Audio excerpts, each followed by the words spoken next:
What's up, Fanout Crew?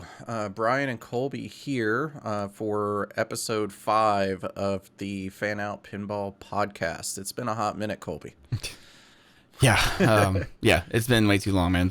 Thankfully, our house issues are coming to an end soon. So, yeah. So just a quick history for you guys. Colby and I both somehow at the same exact time. Both have been going through home remodel work for the last 4 months or so, which has made it very hard for us to record on any type of schedule. So we've been very busy dealing with that and just life in general, but things are more stable now. So we're going to make a real effort to start getting some more frequent content out to you guys to make sure you are following us on your favorite platform.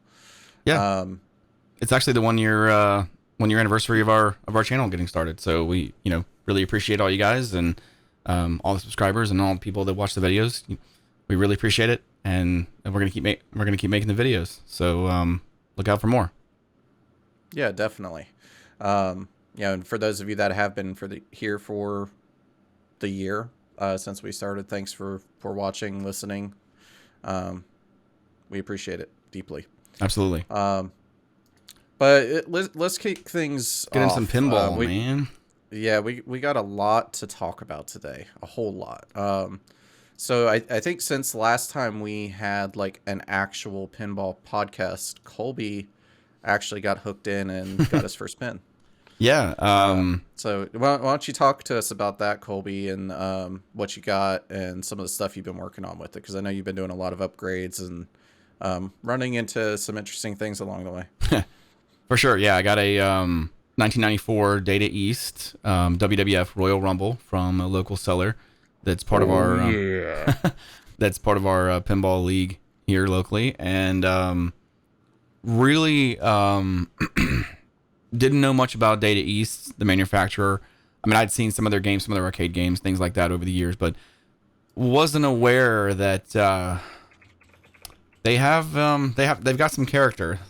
On the Pinside forums, there's people that post issues with Data East, and people will be like, "Yeah, them Data East machines, they'll get you." And people are like, Yeah. "So is there a fix?" And people are like, "Well, they got some character. They're good, and they just kind of trail off." I'm loving this machine, man. The WWF is just really a dream theme for me. I grew up a huge wrestling fan.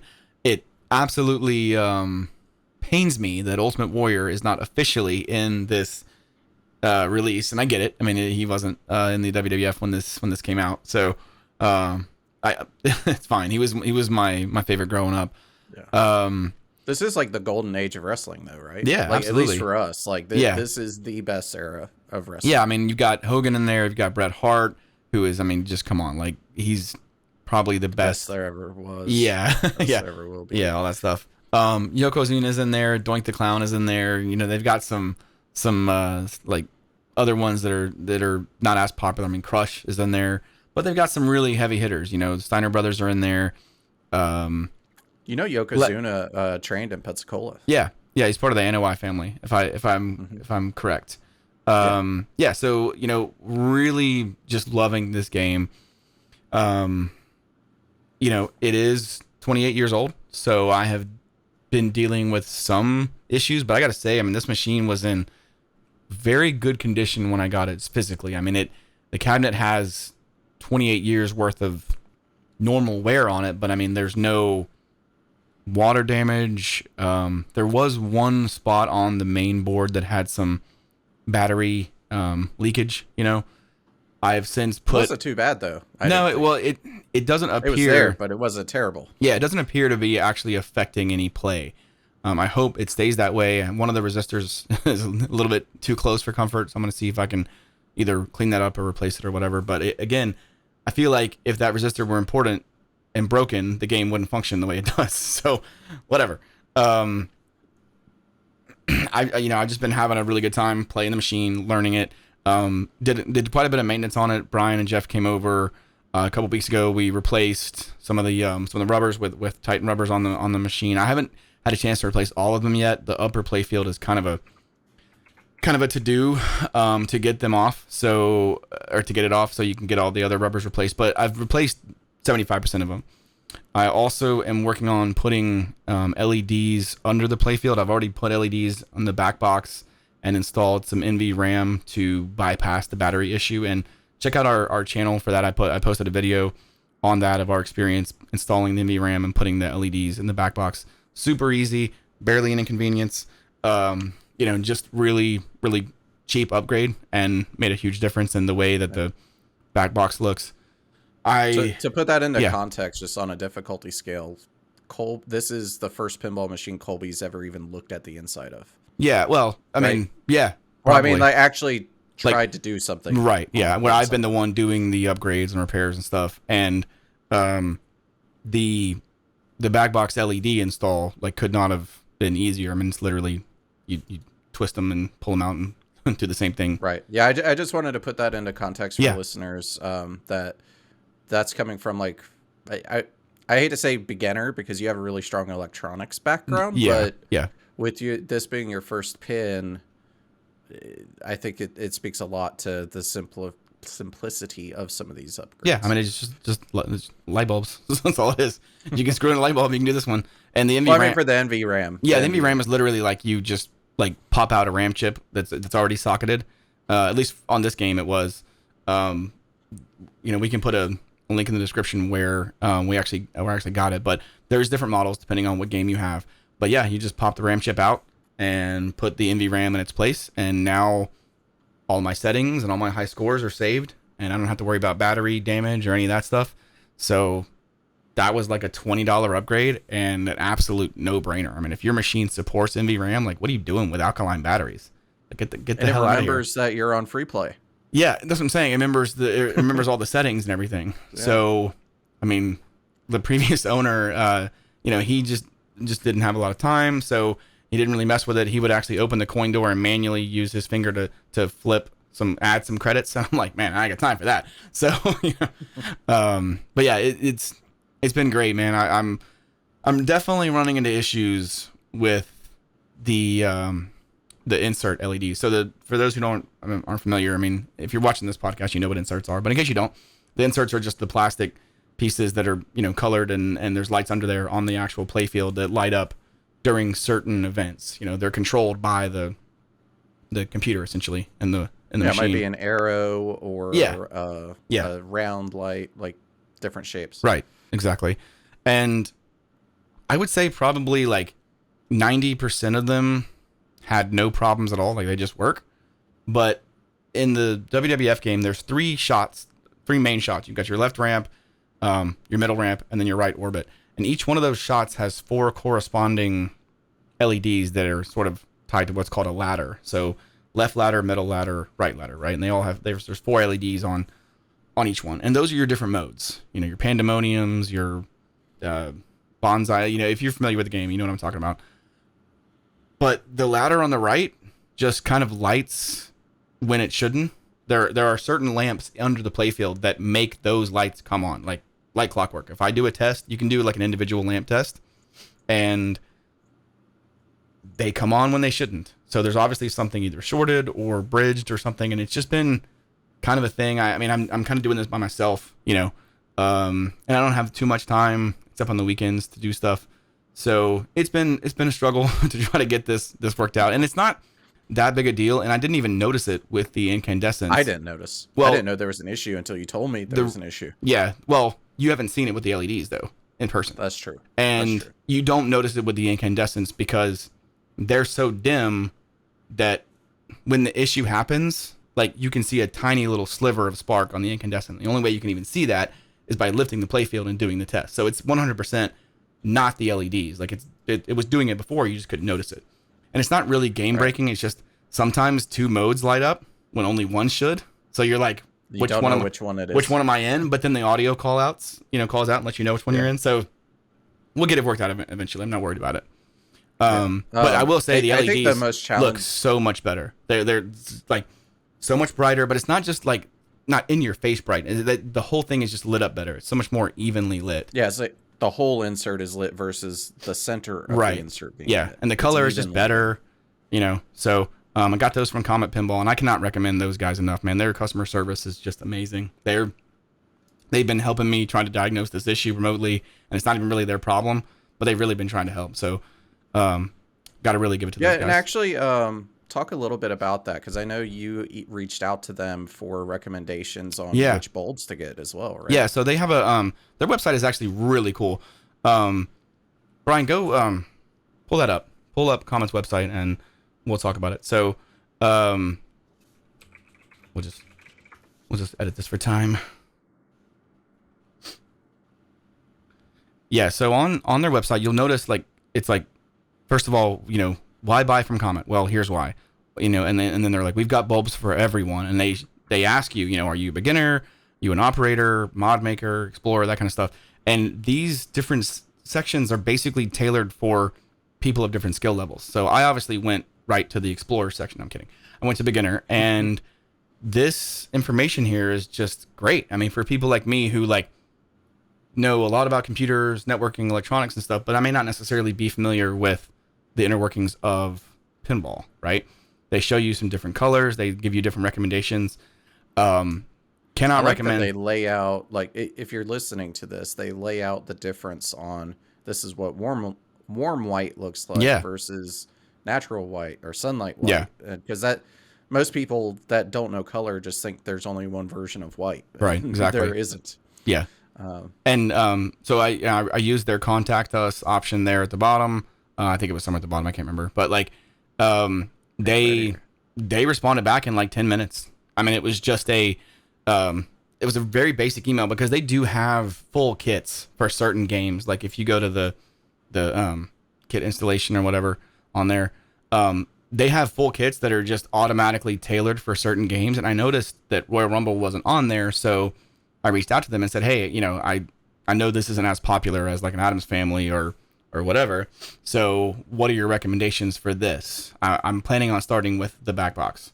And then they got back to me within 10 minutes, and they told me exactly what I needed to buy.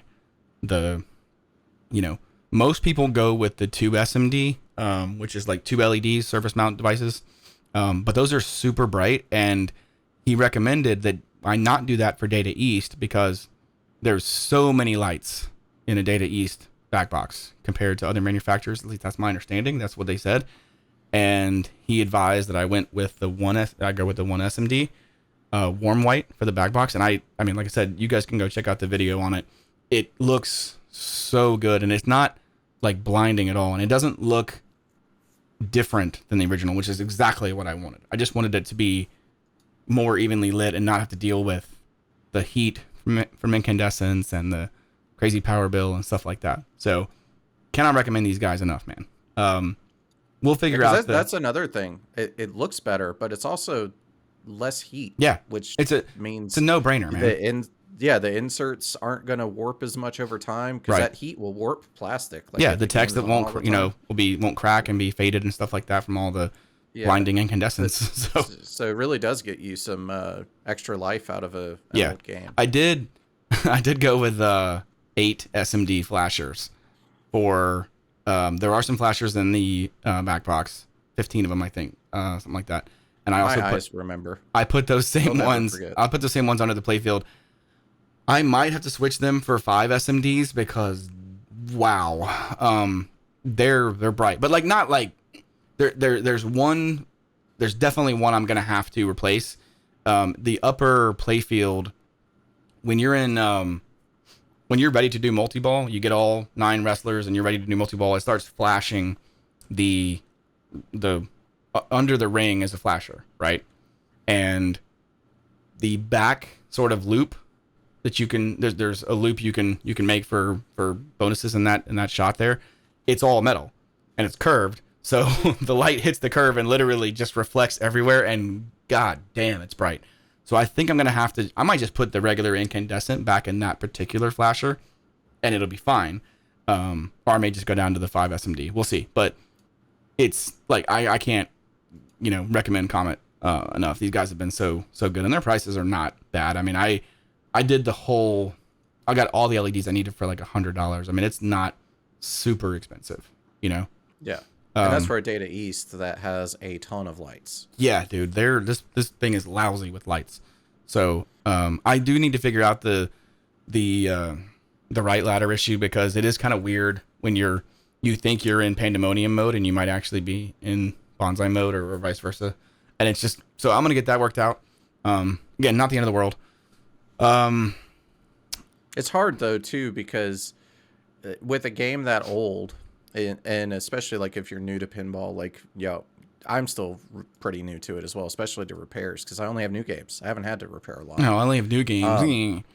Yeah, but I mean, Jackass. like with arcade games, I have like whenever you open up a game that's 20 or 30 years old and you look at the wiring harness, you don't know what so it should look like versus what it does look like. Right. So so it's really hard. I've been dealing a lot with that, because like one of the issues that I did find and fix with this machine is I'm speaking for this machine and Data E specifically. I don't have no idea if this applies to other manufacturers or not, but there's 4 GI, I'm going to call them tracks, green, purple, yellow, and brown. And they come out of the power supply. And I do know for Data E specifically, they go into this PPB with like playfield power board. So they're run into this other board, which would then go into fuses and then come out of that board and then go into the playfield or to the back box. So green and brown go to the back box, and yellow and purple go to the playfield, right under the playfield for your GI, your general illumination. And the yellow like wire, none of those lights would work. So the purple is the front of the playfield where the apron is, or is the front more like where the back box is? I would consider the front to be where the apron is, right? I mean, yeah, I would think where you're standing. Yeah, that's the front of the machine. So I'm going to call it the front. So the front. Yeah, why would the front be by the back box? Yeah, touche. Who knows, man? Shit's weird. So by the front of the machine where the flippers are is the purple wire, and that one works, or worked. I'll get to that in a minute, right? And then the next tier, the next row of lights is in the middle of the playfield, and it was the yellow wire, and they were out completely. And then the one at the top of the machine is also the purple, and they were working. So so it's like purple, yellow, purple, right?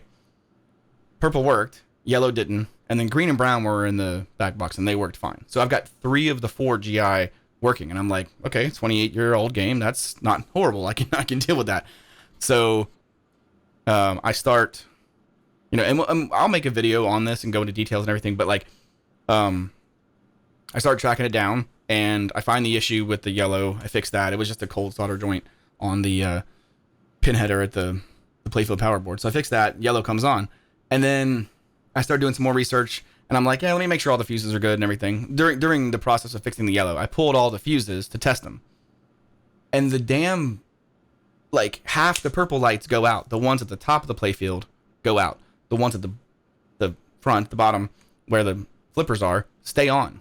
I'm like, every single one of these GI fuses has been pulled. Like, how is this still on? And I even pulled the power of the GI from the power supply, so I know there's no GI power in this on this machine.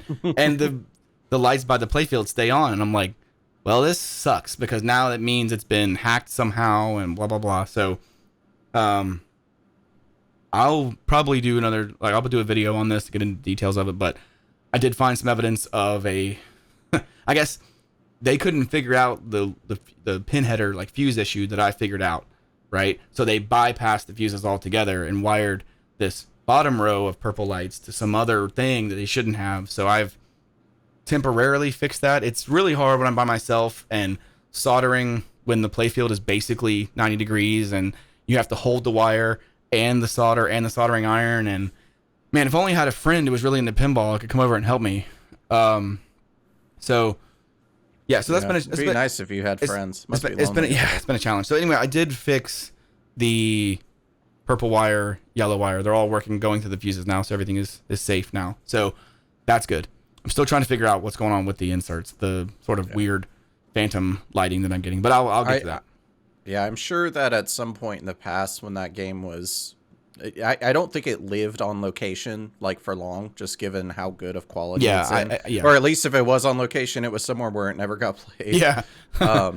But I'm sure those lights went out at some point, and the operator just fixed it the fastest way he could come up with without troubleshooting it. And it wasn't bad. Like, it was actually like really well done, and that's what made it so hard to track down, because it looked right.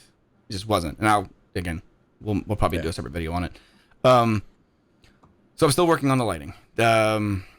Another upgrade that I did, and I wanted to do an actual like live stream of this one, where I actually did the install like during a live stream where people could watch and chat and stuff. But I had to kind of do it in an emergency, because I was playing and the left speaker just straight up died. Like, it just went out. And I was like, well, crap, I can't, like, I'm not doing this anymore. Because the volume got cut down by about half. Like, it just wasn't good anymore, you know? Yeah, and if you crank it up, you just hear the Data East buzz. Yeah, and yeah, well, that'll be a separate video on that one. I could talk about that for hours. But we had a like surprise party of people coming over for my wife's parents, so I knew the pinball machine was going to be a conversation piece, and I wanted to have it working so people could play it, right? Because I'm a gracious host. To be cool. Yeah, exactly. So I went ahead and just threw the pin sound speaker system in there. Worked fine with the stock soundboard, but then I was like, well, I mean, I already have the pin sound card. I might as well go ahead and throw that in there too. So, dude, I just can't recommend how...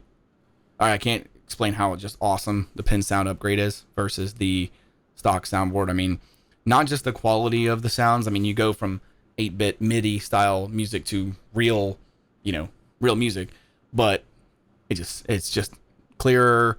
You do have to turn the volume up a lot more, and I totally did not fight with that for about 2 hours.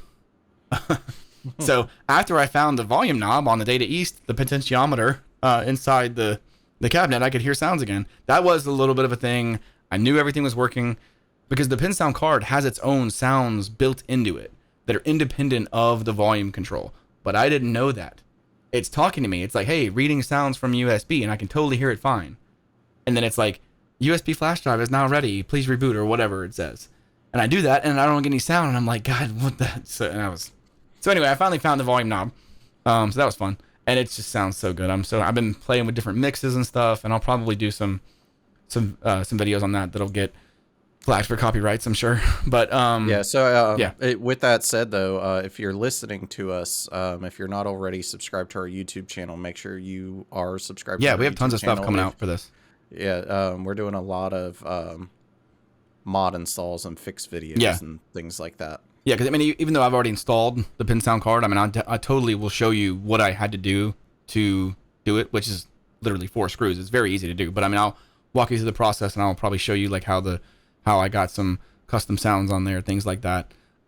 Just sounds great. I mean, the subwoofer in there is bigger than the actual mounting hole is. So it has this special like spacer you mount to the cabinet, and then put the subwoofer in the spacer to make it actually fit. So it's I'm super happy with it. Let's I think talk about like what you've got coming. Yeah, I was just gonna. What else have you got? Yeah, I was just gonna segue to that. So, future projects. I already have a color DMD. Like, I've had it for weeks.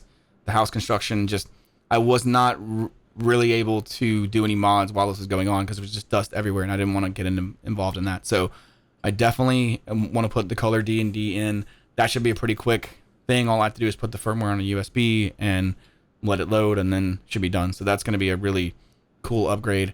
I've also got some pin stadiums that I'm super looking forward to installing. Very easy install, but I want to do those last after I install some Artblades and get the playfield clean or get all the rubbers replaced, because I don't want to be dealing with these maintenance issues while I have stadiums installed and have to like take them off and so I'll do those last. But that's going to be a big upgrade.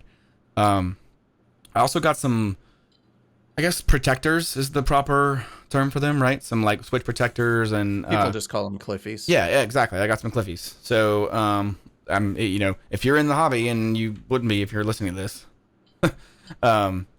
that like you know what Cliffies are. So I'm looking forward to those, and just trying to bring the machine up to the modern era. I mean, it's new enough where it's nice that I can put these modern upgrades in, but it's old enough where it still has some problems, and it's good because I'm learning some TLC. Yeah, I mean, I'm learning all of the things. I don't want to just buy a new in-box stern and be like, well, I checked that off, what's next? You know what I mean? Like, I want to be able to learn these things. About it. Yeah, I never really thought about it. Buying an old pinball machine is almost like buying a classic car. Yeah, or an older absolutely. Car. Yeah. In a lot of different ways. Like, there's just as many moving pieces and wiring harnesses and all kinds of crazy. Yeah, there's a mile and a half of wiring in these damn things. It's insane. Yeah. So, looking forward to getting all that stuff done, and then, and then trading in the pin to you for turtles. So. No, I actually, funny story. Like, let's talking about some of the stuff. Let's talk about turtles. So with turtles, it has not been getting much love for me or much attention. So goddamn for me hard. Since I had Mandalorian for a couple of months, and then I got Godzilla, and I've been on that new pin high now for like a year almost, and Turtles was getting neglected a little bit. Dibs. I'll happily take it off your hands. No, I love Turtles, man. Yeah, it's a good game. I think it's underappreciated, mainly because there were so many good pins that came out around the same time as it. Like, you had it, then Guns N' Roses, and AIQ. Avengers, and like that was a really good year for modern pinball in general. And I think that 2016, starting with Deadpool, 2016 to 2020 was like a great 4 years. There's at least one stellar pin a year. Right. But anyways, I think TMT really didn't get the love it deserved just because there was so much that came out that year. And then once Guns N' Roses released their trailer for that game, like, nothing else mattered. No one cared about anything else. Nothing else matters is a Metallica song, but yeah, whatever. Excuse me. But so I finally decided, you know what? I need to give Turtles some love. So I went to Stern's website and noticed finally their Tmnt Artblades were back in stock. They have been out of stock for like 2 years. Like, every time I've ever actually gone to go buy them, they've been out. And so I bought those. I've never installed Artblades before. Do you mind how much, if I ask how much they are? I think that since they're the official Stern ones, they were more than I liked, but I think they're $179. Okay. I was thinking 200 because that 200 seems to be what everything costs in pinball. Let me double check that real quick, but I think that is correct. That was more of like for my own stuff. $89.99. We don't have to put that in the video if you don't want. That was my own stuff. Nah, it's $89.99. Okay, not too bad at all then. You gonna get that Leonardo plunger? No. Really? No, I would bump into it too much, dude. Yeah, it's too big. It looks great. Though. That's like having a giant trailer hitch on your truck. Like, you're gonna hit your leg on every time you walk by. Besides, the shooter rod isn't shin height; it's crotch height. So I don't want that to happen. But anyways, my dilemma with the Artblades, though, it was a little bit of a journey. The install is actually pretty easy. It is a little difficult to get things aligned because you're, holding a 5-foot long giant sticker. Yeah. And if you're by yourself, is it one of those ones that wants to like wrap it on itself and just stick to itself constantly? Or it is. I put it under something for a few hours to try to flatten it, but that only did so much. Right. But the real struggle is if you're by yourself, you can't take the playfield out of your game. Like, the easiest way to do it is if you take the playfield out, which on a Stern is pretty easy. There's only a few connectors, and the whole playfield will lift out of the game. I couldn't do that by myself, so I had to kind of wiggle a giant sticker into it without touching the side, so it won't stick. Yeah. So I found some interesting ways to get around that. did an install video. Or no, I didn't record that one. I should have recorded that. What was I thinking? Yeah, what were you thinking?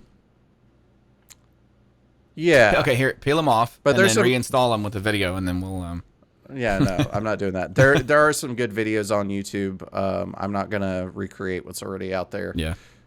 Go Google it. It really honestly wasn't too bad by myself. The issue I had is I already had pin stadiums installed on Turtles. Mm-hmm. So if you're not familiar with pin stadiums, the way they stick to the inside of your cabinet is a giant magnetic strip that is adhered to the side of your cabinet under the glass, and it's exactly where the top of your art blade should be.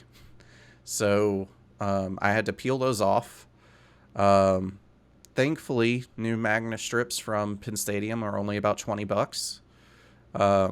He was really slow to ship, so I don't know if that's normal or not. It took me like a week and a half, 2 weeks to get them in. Yeah, I doubt that's normal because I got mine in like 3 days. My whole kit. I don't know, but that was my experience. It was also right after TPF, so maybe they were like backed up because of Texas Pinball Festival. But the magnet strips remove really easily. He gives you all the alcohol wipes and stuff to clean things to put it back down. But what a difference those made. I'm so happy that I did it. It brightens up. Like, not that it needed to be any brighter. Like, Colby's seen Turtles. It's like a solar flare. The pin stadiums are perfect in that game. Not all games need it. I think they were made for that game, honestly. Like, yeah. Yeah. But the game looks even better now, and so I'm really happy I did that. While I was in there, I did fix something, because the only mechanical issue I've ever had with Turtles, I don't even know if Colby's ever ran into this, but the pizza parlor shot under the turtle van in the back center of the play field.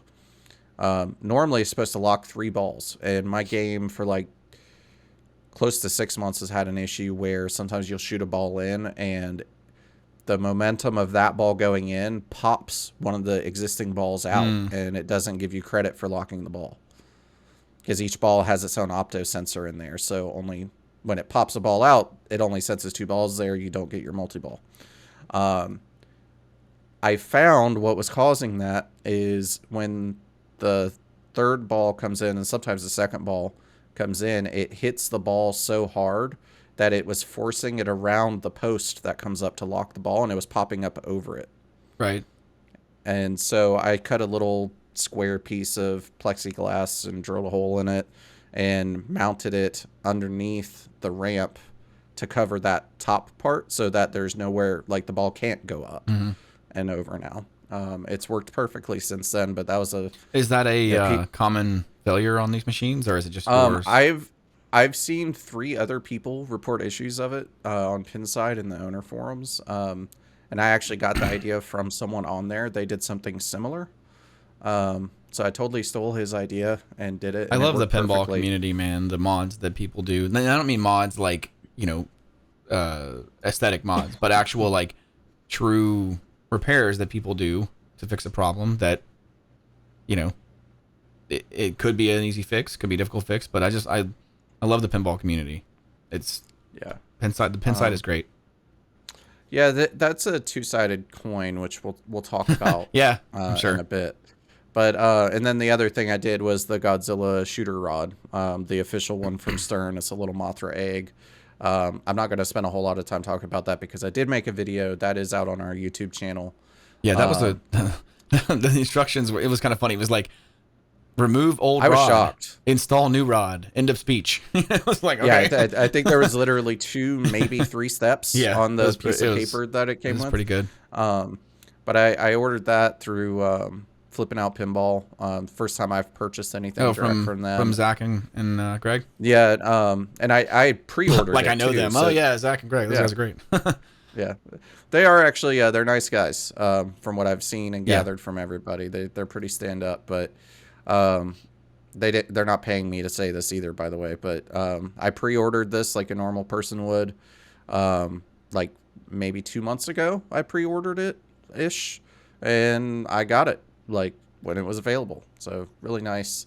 Made a big difference on the game. Just a little subtle thing and very easy. Go check out the video. Do you have any future things planned? Are you gonna I do. consider putting Stern Insider Connected on your turtles, or? Yeah, I do actually have a couple things planned. I've got another mod for Godzilla to replace the rooftop of the building. There's a pretty common thing with Godzilla premiums and LEs where the multi-ball that I think it's Godzilla multi-ball when the building collapses. Yeah.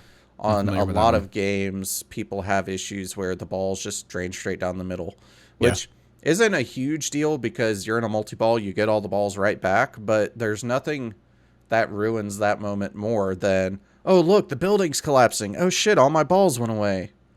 Like, oof. Yeah. It's kind of just not a good feeling. Immersion bracing, yeah. It ruins the magic. So it's a good mod that fixes that, and it looks really good too. So I'll have a video up of that whenever I do the install. Did you ever install those Tibetan Breeze flipper coolers, whatever? Nope, I've still got those.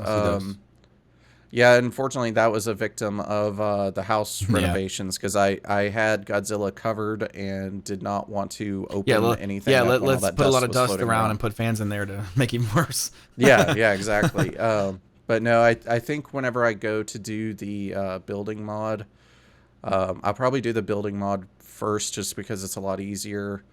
I also got the replacement decal from Stern. For anyone that's been listening for a while, like when I got my Godzilla LE, the art blade on the left side was damaged out of the box. My distributor, Jarrett, with Gulf Coast Pinball, took care of me. Stern sent a replacement. It took a while to get, but Stern did send me a free replacement. But I've not swapped that out yet. I need to peel the old decal off and put the new one on. At least you don't have to worry about pin stadiums with that one. So yeah, but I do want to what else you got? Talk about some the mod community in general, though, which I know wasn't supposed to be our next topic, but while it's on my mind, I do want to talk about it. So, part of, like, we were going to go around the pinball industry and talk about all the different companies and what's going on.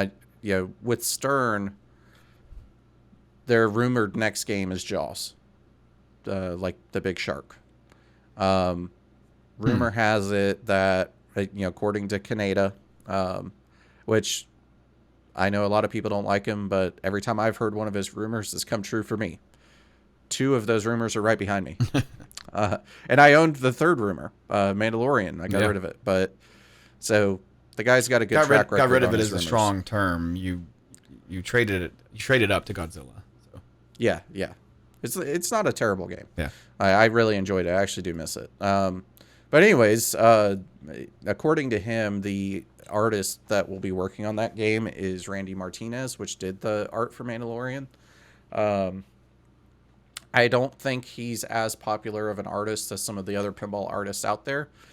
Some people really love his art style. Some people really don't like it. But he's done Mandalorian and some of the other Star Wars pins for Stern.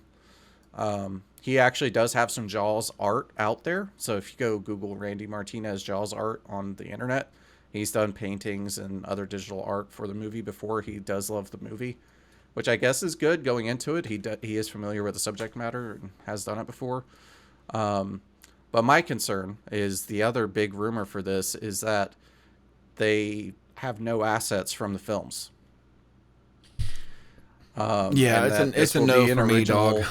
Like I'm over the whole we're gonna make a pin about a movie and not have any assets. Like I'm just, I mean, you can go the route of the Jurassic Park movie code thing, but then what happens when you do an update and it breaks it? It's like, and that's where I was leading with this. That's the other side of the mod community, and I actually did get into some. I hate to call them arguments. Sorry guys, I've got a weird cough this week. I got into some heated conversations with some people in different pinball groups about this, but the excuse that a lot of people make is, well, it'll have fan mods like Jurassic Park, and you'll be able to add in all those clips and music yourself. the point is, if you're buying a premium from Stern now, you're spending upwards of $9,000 now. They should have the movie rights. You're going to drop that much Stern. and not even have official assets. Like that's ridiculous. Like that's if they the can't same get them, price they shouldn't make the game, dude. That's the same price as one of the best Stern games ever. And they've got every asset in the world related to Godzilla in this machine. They can't get assets from one Jaws movie. Yeah. For the same price. That's laziness. And I think that, you know, and it's not like Star Wars where they have tons of other like ways to license out stuff. This is Jaws. Like I don't think people are beating down the Jaws licenser's door to get, you know what I mean? Like this should be something they should easily be able to get this license. Yeah, and the problem is with that type of mod, like, you know, I'm okay with the mods. There's some great, like Ninja Turtles has one for April O'Neil, and it's amazing. It's one of the best mods for that game. The problem is, if Stern knows the fan community is just going to do it for us, there's no incentive for them to do it right, because we're still going to give them $9,000 for a machine. Right. And not only that, there's actually incentive for them to put a stop to it, because if something happens to a machine that was done by a user's mod that Stern doesn't have the license to anyway, those licensors may not work with Stern anymore, you know? So it kind of sucks both ways. It really does. And so I get it, like, but people try to make the argument of, oh, that's okay, the mod community will fix it. And I don't think that's a reasonable... And then your machine gets bricked when you connect it to SIC, you know? Yeah. Which, I mean, that's speculation. I'm just saying. Yeah, and then people say, well, Stern will never do that. And it's like, well, we don't know what they'll never do. Yeah, Microsoft broke Xboxes that were modded, or at least prevented them from getting back online. You know? They're totally allowed to do that. That might be something that licensors ask them to do. Like, they do a lot of licensing with Disney-owned companies. Right. You don't think Disney... Yeah. doesn't want people doing fan mods. Yeah. Like, so, you know, that is speculation, but that is kind of the double, you know, the other side of the coin with the mod community. It is great that there's a lot of cool options out there to customize things, but how much does that impact, you know, a company like Stern's, willingness to go out of their way to really put things into a game. Right. And with Jaws, like, you know, Colby, I've told you this, like, I'm saving money because I want that game. Like, if it looks good, and, you know, until this point, I assumed it would be based off of at least one of the movies. And I love those movies, especially the first one. Yeah. And I probably would have tried to throw money at this game. If it's not based on the film, like, all of my excitement about it is gone. Yeah. I'm not saying it's going to be a bad game. It still might be one of the best pinball machines. Like, Godzilla is still one of the best pinball machines ever, but if it was some made up Godzilla stuff, it wouldn't be nearly as cool to me. Right. Yeah, for me at least, I'm a big fan of theme integration. I was just going to say, like, the theme is not everything to me, but it's probably 95%. It's like half the game. It's like 95% for me. Like, if there is a game, like, I'm sure we'll talk about Ultraman, okay?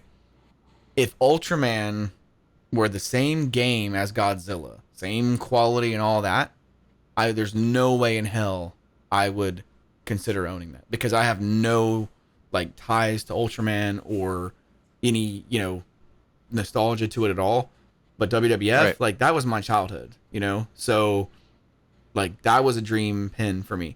Jaws doesn't do that for me. I mean, that first movie is a goddamn masterpiece, but, like, I'm lucky in that regard where if the theme doesn't fit for me, it's a no for me.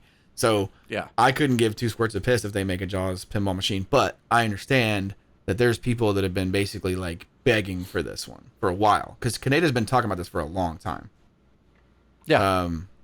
Now, the next one on the list, Venom, especially the comic style Venom, with Zombie Yeti doing the art, dude, you're gonna have to freaking, like, hold me back to buy that pin. I mean, and Venom, this is actually a perfect bridge for this too, because something like Venom, or we saw with Avengers Infinity Quest, those properties have like that's something you can get away with not having. They work so much better in the same sense in an animation style, you know? Yeah, because like Venom has how many different iterations over the last like 40 years or however long he's existed, and yeah, same thing for the Avengers. They've been around since what, the 60s? Yeah, like they've had so many different forms that there's a lot more like creative freedom you can have behind that versus we're gonna have, you know. It's not like it's not like AIQ came out and they said, you know, we're gonna have the MCU like this. They didn't call it Avengers Marvel Cinematic Universe, right? Like it was very clear from the beginning this was a comic style, and it worked perfectly. But Jaws, like I can't imagine a scenario where like a drawing or a comic style of Jaws would work. You know what I mean? Yeah, it's different. It depends on the pin. Yeah. And does no assets mean they're not going to have the Jaws theme? Like, that is Jaws. Right. You can't... The music literally is Jaws. You can't have, you know... You can't have that. Like, that's one of the reasons why, like, a lot of people didn't dig the Jurassic Park game from Stern so much, even though that's probably one of the best shooters they've ever made, right? Oh, it's a blast. Yeah. But I need it to have the movie assets. There's so much missing from that game as far as from the movie. So yeah, it's, you know, it is what it is. And it's honestly, I would like, if I was gonna get that game, I would have to have the fan mod on it. But again, like, we shouldn't have to do that, right? Which is my point. It's plus like, then sure, you open yourself up to you potential issues later on just by doing that. So yeah, I get it. But that's really all we know about Stern right now. I was gonna say, what about some of the other what's Spooky up to these days? I know their last two releases, Halloween and Ultraman, are basically just carbon copies of each other. And look, say what you want about those games being crappy. I checked out Halloween, and it's not the worst pinball machine that's ever been made.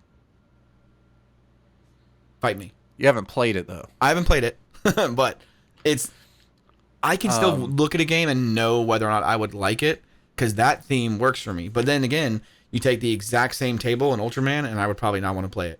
Because theme's important. It is. People say that isn't. Absolutely is. They're lying to themselves. Might not matter to them, but it matters to a lot of people. Theme and especially if a game's going on location, the theme is what gets people to put quarters in it. Yeah, we were talking about Aerosmith, and you were like, "Oh man, Aerosmith game is great. The music is so great." I'm like, "Oh really? Who did the music?" And you just kind of stared at me, and I was like, making a joke. I get it. Like, theme is everything. Sure. But so I played Halloween for the first time maybe a month ago. You played at that place in Destin? Yeah, and I have to say, like, I actually was looking forward to playing it. I thought, I've heard a lot of bad stuff about the code, and you know, this is a first time code development team. Like, this is their first game. Not surprising. They've had some issues. You didn't like it? But I really did not like it. That's consistent with what I've seen from pretty much everybody else. So yeah, the game itself, you know, it was in a small like restaurant that had I think 7 or 8 pins, at varying ages. Like some stuff from the early 90s through current. And don't they have a Monster Bash there too? Yeah, we're gonna have to go check that place out. Yeah, they had. Let me think. They had Monster Bash, Godzilla, the Stern Jurassic Park, the Keith Elwin one. Yeah. One of the older Stern Star Wars. I forget which. It wasn't the comic version. It was like the original trilogy one. Oh, that one's. I think Revenge from Mars. Okay. One of the Mars titles, a baseball thing, and Halloween. Okay. And they may have had another one. I just don't remember. But yeah, I put a lot of, I played each game there several times, and Halloween was the only one where I had to force myself to play it a few more times to form an opinion. I love those. When I say those movies, I love that movie. That's one of my favorites. Yeah, and I don't know. It didn't look very, like, looking at the playfield in person, it just didn't look great. Like, the hedges are just so weird to me. Like, they're just sitting out in the middle of the playfield, and it's like green. They look like green sponges. Yeah, in person. and there's like, 3 of them. I wasn't impressed. It's weird. It's weird. The Spooky seems kind of hit or miss with a lot of people, though. You know, the way the game feels when you shoot is also not great. Like when you flip a stern, the flippers feel strong. Yeah, like Stern has the strongest when you flip flippers, it, for like sure. it's a very distinct feeling and it feels good. Jersey Jack suffers from that a little bit. Like their flippers just feel soft. I can't play And Jersey Jack games, dude. I don't know what it is. I've I played can't do it. American Pinball feels different. Like Dude, I like the way a stern feels. I'd rather get and I punched- like the way older pins feel. I'd rather get punched in the dick than play that Hobbit game again. Seriously, like, no.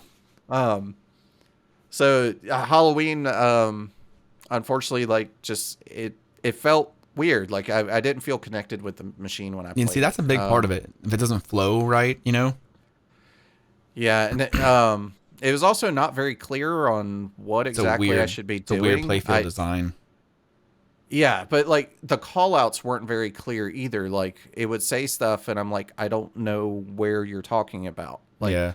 the way the lights were I do want to play it working though and the before I call-outs, actually like make a Yeah. decision. I want to play. I want to play it more. I don't know what version of code it was on, so it's hard to say. Like, was that a I did newer see a new version one of came code out or the original code? very recently that apparently is a lot better. So So, anyways, not impressed so far. I'll give it another shot before I make a final decision, but not impressed. But speaking of that game, what I saw on the screen was not great. Like, there's not a lot from the movie. It's like a lot of weird comic, like cartoon style movements. Really? Like, and it's not really like animated. It's like a still image that And they they just have the move still it. image moving yeah, lame. back and forth, and it looks cheap. Yeah. And Spooky said at one point, like, "Oh, we've got all the assets in the world," and it's like, well, why didn't you use them? Where are they? And Plus, how are you going to be a company named Spooky Pinball and make a freaking crappy Halloween movie like that? Like you were supposed to be the chosen one, Spooky. Yeah. But I've heard, and I feel terrible. I've not been able to find where I heard this, so take this with a grain of salt until you go look it up. Yeah, so rumor, gossip, whatever. But apparently they've hired, I don't know if it's a new person or new like company to contract reanimating Halloween and also redoing some of the clips from Ultraman. Interesting. Like I said, I do not have a concrete source for that. I heard it on one of the podcasts I listened to, and I sadly don't remember which one. I was driving and couldn't take notes, but go do your own research to figure out if that's true or not. But I do think that's interesting. I think this is a first time something like that is happening in the pinball world where they're just going to completely redo animations. There's something to be said about not like jumping straight on that first adopter bandwagon for new games. Let the code mature a little bit, you know, but at the same time, it's like, I want to play that Godzilla, you know? Yeah. So, yeah. I think it really depends on the coder, right? Like, sure. If this, like I said, Halloween and Ultraman, this is a first-time coding team. Yeah, that doesn't bode well. And unfortunately, it's like FOMO, right? Like, if you didn't order Halloween and Ultraman in the first couple hours, they sold out. You weren't getting it, yeah. So you are kind of forced into putting in at least your deposit. And unfortunately, there's people trying to sell their deposits right now for stupidly cheap amounts of Sell money. their deposits. Good God. Yeah. Like, these two the games financial are thing kind is of a whole other, like, we should not get into that right now. Yeah. But that game is worth less new than what it was on launch day. That's, yeah. well, people are taking losses on their deposits. In any other hobby, that would be normal. People be like, of course it depreciated. In pinball, like, that's like, well, no, I'm talking about the game hasn't shipped to these people. They're selling their spot in line. Yeah. And it's less. Yeah. Like, That's normally crazy. it's the other way around in pinball where, like, hey, I've got my spot. You can pay double what I paid if you want it. And that works in pinball most of the time. So that's enough about Spooky, though. Not a whole lot else going on. They're just really trying to do damage control in those games. We talked about Jersey Jack a little bit. I'd say what's new with them, but I suspect very little. Yeah, not a lot. A lot of people were hopeful that at Texas Pinball Festival last month, or was that the beginning of this month? It was a few weeks ago, but at TPF, people were really hopeful that Jersey Jack would have announced their new game. They did not. They only brought Guns N' Roses. They did not bring any other titles. Because they made, 10,000 of them. So, I mean. Yeah, it is. They're still doing it. Yeah, it is a huge success, and it is it's a pretty game. Can we talk about that game for just a minute? Best shooter in the world. But Can we talk about that game for a minute? Just 1 minute.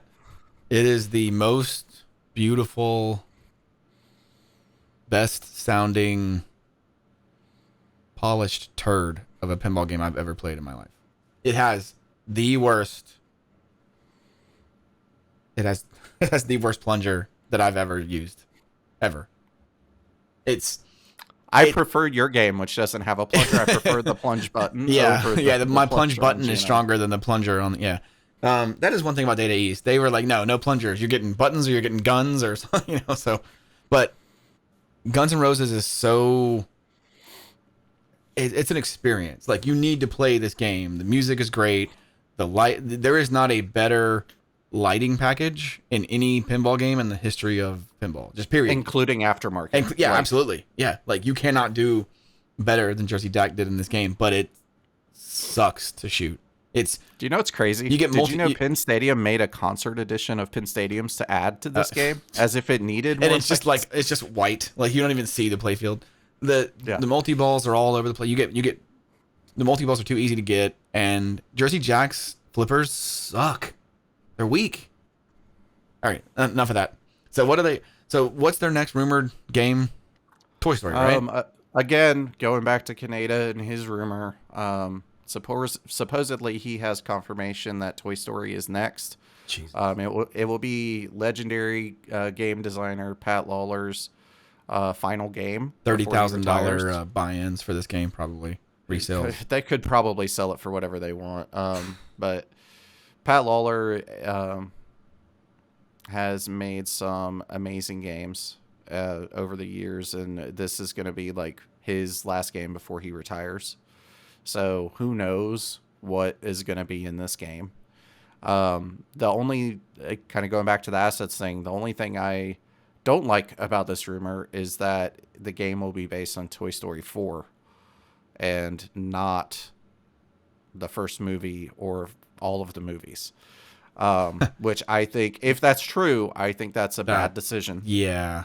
There's nothing wrong with Toy Story 4, but it's the Matrix Resurrections of that series. I mean, all of the Toy Story movies are great, but compared to each other, like, it can't get better than the first Toy Story movie, and Toy Story 3 is also a masterpiece. But I really think that if it's based on 4, I do think that's a mistake. I don't think it may not be their game from selling, though. It may not be their choice, though, and you're right. People will still buy it. Yeah. So we'll see, but I imagine, like, just with what we saw with Guns N' Roses, and at least, not that it's the best shooter in the world, but there's a lot of stuff going on in that game. I'm expecting a lot from Toy Story. They can name their price, and people, I mean, they could just pick any price and people will buy that game. Yeah. Todd Tuckey said in an interview with Kaneda that it will be probably the biggest selling game of the last 20 years. Wow. That's his expectation. I don't remember if he said 20 years specifically, but it in a long time. Luckily, again, for me, that's not a theme that I'm interested in. Cameron should not watch this podcast. I'd love to play it. I don't know I'd ever own it. Yeah. Yeah. I don't want him watching this one. I'll send them a video so that she buys it so I can play it at your house. Yeah. But the other rumor supposedly is that Eric Minier, which is the designer from Guns N' Roses, supposedly his next game is The Godfather, with Jersey Jack. Weird. I have a feeling if they're really doing that, it is the anniversary of The Godfather's coming up.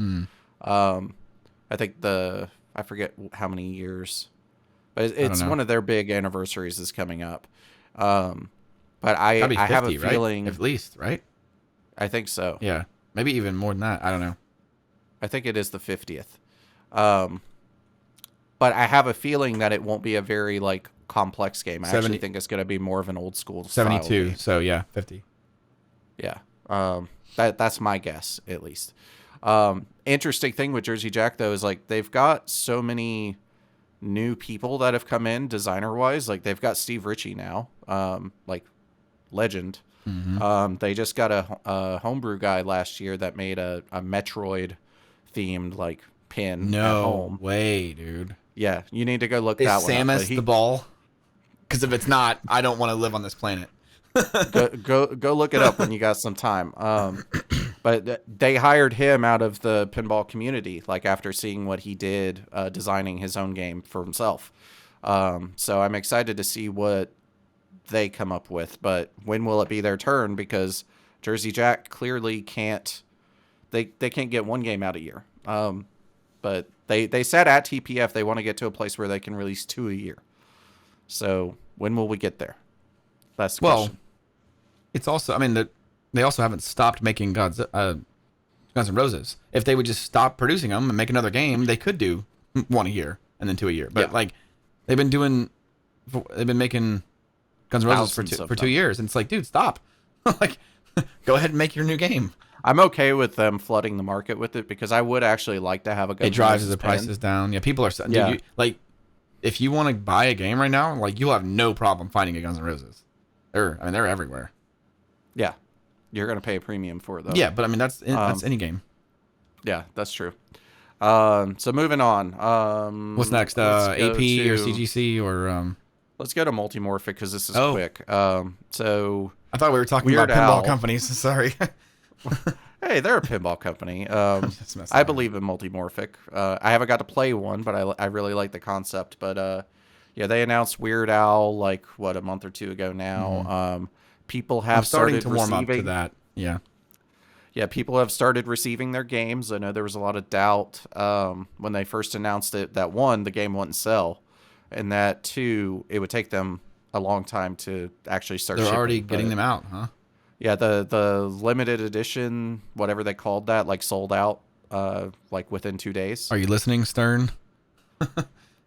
Yeah. But they are getting those out, which is great.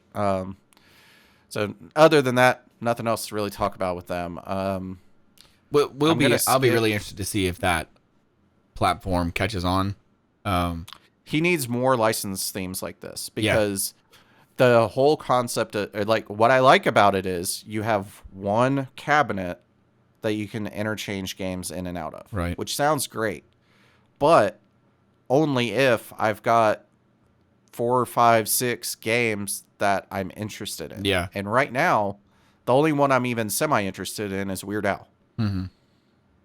So right now, the platform is not worth it. It's too expensive for one game. Right. Because they're the same price as Stern Premium. I think actually a little bit more if I remember right. It's like $10,000 if you want. Say that. I'm pretty sure just the cabinet in a game. Yeah. So yeah, but anyways, moving on from them, I'm gonna skip over Haggis for now because the hell might get caught up talking. The hell about is Haggis? Them. We're gonna talk about. Don't worry about it. Sheep stomachs. We'll talk about it later. All right. American Pinball. They haven't announced anything at all. They're just shipping Legends of Valhalla. I was gonna say they're still doing Legend of Valhalla. They are. Supposedly they've. I don't know, man. Look, Legends of Valhalla, like, I can't get past that weird ass back box they have. I know that's weird. I know that sounds lame. That back box, that shape they have, the design, that does not look like pinball to me. It looks like cheap plastic American stuff. So man, they're aptly named. And it looks bad in a lineup. Like if you've got any other type of pinball machine, this doesn't look good next to it. Yeah, the curves, it just doesn't work, man. I don't know.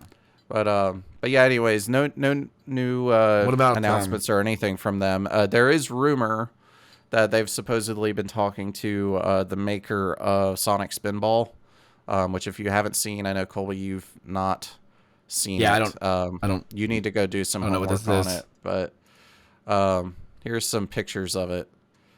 But do you remember the Sonic the Spinball Genesis game? Wait, this is a game that already exists, or this is a fan-made game. It's homebrew. Okay. Yeah. So, did you ever play the Genesis game Sonic Spinball? I never had a Genesis. I liked real gaming consoles. Nintendo. So anyways, there was a game called Sonic Spinball on the Genesis where it was still a platformer like Sonic, and you would do your normal jumping and whatever, but you would enter like pinball areas where you had a flipper. I have some kind of vague recollection of that. Yeah. So he made Sonic Spinball, and this game is just amazing. It is so much fun. He's got, you select which game you want to play when you're going through the menus. So like it changes up the music and the missions a little bit depending on which game you've played. But I really like if American Pinball actually I'd play this. Found a way to license this and make this, I would give them my money. Like I would find money to give them. And it would be really cool. Like Ryan's a really nice guy. I've had a couple conversations with him and watched his live streams. Like I think he would be a really cool, like just what I've seen in this game, I think he would be a really good ad for them because I think they need a little bit more creativity in some of their more recent games. Yeah. Excuse me. Sorry about the cough, guys. What's CGC up to? Yeah, so Chicago Gaming Company, they're finally starting to get Cactus Canyon out into the world. They revealed that last year. It was kind of a lackluster reveal. Like everyone was really excited about it, but they didn't put a lot of effort into the reveal. But Kerry Hardy actually put up a really great video unboxing. It was actually a really funny video, but he unboxed it, and so far he seems to not be having any issues. I've not seen any issues reported about this game in the forums. The shaker motors you have to install after the fact, it seems. But the game is already pre-wired for it. It's literally 4 bolts. It's like a 2-minute install. So yeah. Yeah. But I mean, as far as like people haven't been reporting that their game doesn't work or code issues. It's not like the scoops are getting broken from 2 directions. Rush. Yeah. Oh man. God. I can't believe we didn't talk about that. But so Cactus Canyon's finally getting out into the world, which is a good thing. I think everyone's interested in knowing what CGC is going to do next. Supposedly, they're going to do another run of Medieval Madness remake. I'm sorry, I told you that. Stop. But supposedly, they are doing another run of that. Man, I want that game so bad, dude. It's a tempting thought of being able to get one of those new direct from you're not getting it anywhere else. Yeah, but I mean, like getting that direct from a distributor, not paying an absurd price for it, like you would now if you go to Pinside and find one, it's way overvalued. And I think Haggis was the last of the big manufacturers, at least. I don't even know this manufacturer. Okay, look, hold on. If they're not from Scotland, then I'm gonna be mad. What? They're from Australia, and their first game is called Celts. So, what's going on? But anyways, they still haven't started shipping Fathom. Are the plungers on like the left side of the machine over there? Oh my God, Colby. I hope not. Oh my God. So supposedly though, people that did pre-order Fathom like a year ago have started to get emails from Haggis asking for the rest of the money for their games because supposedly their games will be entering testing soon. We know it's been a year, but can we have the rest of your money? Yeah, I'm actually a little and again, I guess that's how it works. You got to pay it. I mean, people have been getting really uppity at a lot of the different podcasters out there, giving Haggis crap because when all of this started, he was doing a lot of really frequent video updates at their new factory and showing updates of like, hey, look, we've got this new machine. This is what's going to print our decals. Pre-COVID. No, that was actually during COVID. Oh, really? Okay. A lot of that was going on. Okay. Now there was no one in the factory very strict. doing. Yeah, well, it was just him by himself in a giant empty factory with tools. Gotcha. So he's showing off all this equipment, but no one actually doing anything. Right. And so he had said at one point that he had planned on doing daily updates, or maybe even like weekly, maybe even daily updates. I think he said at one point, and think it was in January, he said we would start shipping games in 1 month or something like that, and no one's gotten their games yet, and it's almost May. But supposedly, I forget the name of the guy, like Duck Pinball or something like that. Some guy from Argentina, I believe, has been hired by Haggis Pinball and flown in from wherever to Australia to start helping him actually make these games. So we'll see what happens, but I really hope people will start getting their games soon. I do think that Damien, which is the owner of Haggis Pinball, I do think he seems like a stand-up guy, and I think he wants to do the right thing. I think he's just struggling because of COVID situation over there. Yeah. And and so I don't think it's a reflection of the his company or his intent, but I think that he maybe overcommitted as far as like in some of his communications with timelines and stuff, knowing how strict the COVID rules are over there. So I think it would do Haggis some good to release some sort of public update to everybody, because he's completely gone off the books now and not doing YouTube videos anymore and only communicating directly with people that have paid deposits for his game. Yeah. So we'll see. For him, man. I mean, starting a boutique. We need more manufacturers, man. We really do. Yeah, we need competition in this industry. Absolutely. And his games, like, he is really innovative. He's done a lot of cool things to try to push pinball like quality and technology forward. He has a new playfield technology that I think he's trademarked, but it doesn't dimple like what the playfield is like immortal. But it's like a patented like thing that he came up with, and so like the quality he just of needs these to sell games that to all the other manufacturers, and then he can retire. Yeah, Jersey Jack needs it. But I mean, they all do, dude. And Stern, yeah, let's not lie, they all do. But yeah, he's done a lot of really cool stuff like that. So I think that the future for Haggis is bright. I think he just has some PR issues right now that he's got to get over, and then I think he needs to think a little bit more about the communications before he goes out. Like, if you say a date, like, we're going to hold you to that date. Like, I've got no money in this game, but I don't want people to lose out on money either. Sure. So, I think that's all the companies. Besides for the one that just won't go away, Deep Root. Oh, my God. What do they have going on? Well, I think that, Robert Mueller or Bobby Mueller, the scumbag that got arrested, he had a lot of like NDA'd employees and stuff, and some of them have been getting brave enough to actually come out and do interviews on different pinball podcasts. So there, I think how does that 3? How does that work? If you sign an NDA and then you're, the owner of the company like goes to jail or whatever, like, are they void at that point? Like, can you just be like, yeah, this sucks? Like, I don't know exactly how that works, but excuse me. I know that I want to say it's 3 different former employees of Deep Root have come out and had interviews with various podcasters. Publicly, like not like anonymously, or yeah, like their names and everything. So funny enough, you'll actually know one of them, Colby. The person, Scandell, that made the April O'Neil mod for Turtles, like the animation mod, he was an animator hired by Deep Root.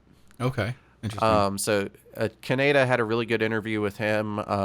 You do have to be one of his Patreon members to listen to it, so I'm not going to give a whole lot of details, but it is a really good interview, so I would consider throwing Kaneda $5 and listening to it and see if you like his podcast or not. Decide if you want to keep it, but really great interview that gave a lot of really good insights about the hiring, like the recruiting process of how he got recruited, because he worked for Google beforehand. How he got recruited, what type of things they promised him, what working for them was like, and what he thought of the whole experience. And he actually talks about, I think, 4 different games that were mostly done that never saw the light of day. That's crazy. For organization issues, and talks a little bit about that. But I wonder where those machines are. Like, someone has those somewhere and they're playing them, because that prototype probably works, and they're probably amazing. Yeah, they actually do talk about that. They're supposed, like, because Deep Root had 2 offices. They had one in Texas and one in Utah. The one in Utah was their animation studio and like sort of creative think tank as far as like non-pinball stuff went. Right. Because Bobby had all these weird dreams of wanting to like be Pixar, basically. Like he wanted to make movies and TV shows and board games and video games and stupid stuff. So, but anyways, really good excuse me, good interview there. It shows kind of a different side of Mueller, because the whole lawsuit and him getting arrested and all this stuff was basically like he used people's money to fund, like telling them it was one thing and was funding a pinball company with it. Those people lost millions of dollars. And these are like elderly people. Like this was supposed to be going to like life insurance type stuff. Oh, wow. So like what he did is incredibly screwed up. But like some of the perspective, at least from this individual, had a kind of a weird spin on that of he was actually really super friendly and did a lot of good things for his employees there, at least at the animation studio. So it's like so really weird. Like he tried to be a good boss, but also did a lot of like, it's weird. You get mixed stuff. Like if you listen to the interview, you'll see like he does some shady stuff, but also like goes out of his way to do some good stuff. So it's just really weird. So not a totally evil dude, but an evil dude. Right. And then one of the other people interviewed was a woman in the HR department. So she had a really, really interesting perspective on him because she was a technical writer that had to write all of the like company guidelines and stuff, which involved her working directly with him to come up with those guidelines.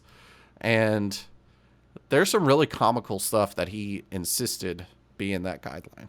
Like how to use the toilet paper in the building. Oh my God. And like really weird stuff. And then the third interview I actually haven't listened to yet. I don't even remember which podcast it was on. I'm uninformed on it, but there's a third one out there somewhere. But good stuff. I'm happy to see some of that stuff come to the light of surface. This cough is killing me, dude. I'm losing my thought. Trying to hold it in. But I think we've covered a lot tonight, so you know. Yeah, I think we're about done. I think our last topic is Colby needs a new game in his collection already. Shut up. After like 2 months. Shut up. You do though. So if anyone has a cheap game out there, Colby's interested if it's fun and undervalued. Yeah. You're not getting the Royal Rumble. Okay, just stop. Okay. Yeah, we'll cut that out. Maybe we won't because I'm giving him crap. But yeah, unless you've got anything else you want to talk about, I think that really does wrap up the evening. We're at over an hour. Yeah, good. Which is a lot longer than we aimed for. But that's all right. It's been a long time, so we had a lot to catch up on, guys. Yeah. Again, tomorrow's our 1 year anniversary for our YouTube channel and podcast stuff. We're going to be shifting gears a lot more into the pinball stuff and making sure we try to get some more timely updates out to you guys and content out to you guys to make sure you're following us. And, we appreciate the listens and likes and comments and all that good stuff. So thank you all and fan out. See you guys.